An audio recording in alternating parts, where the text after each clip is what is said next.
If you want to make a touch input in Godot, this is the right video for you. So let's go. First we have our scene setup where we want to put our input controls.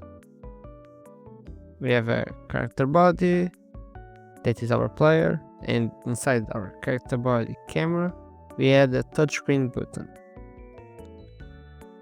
With this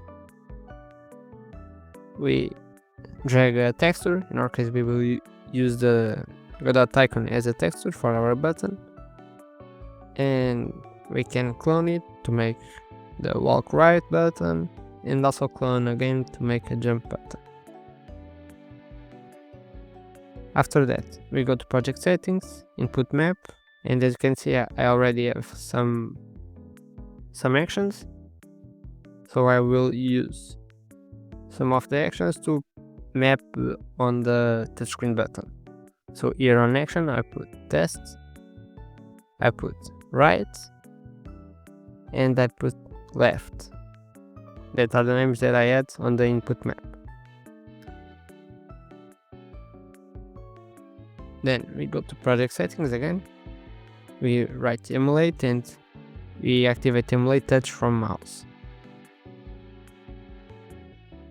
As you can see, this sends a touch input event through the mouse.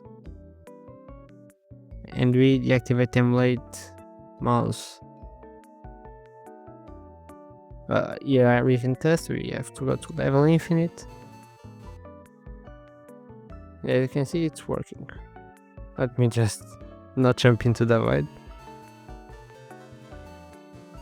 Also, let me put the index on top, so it is on top of everything.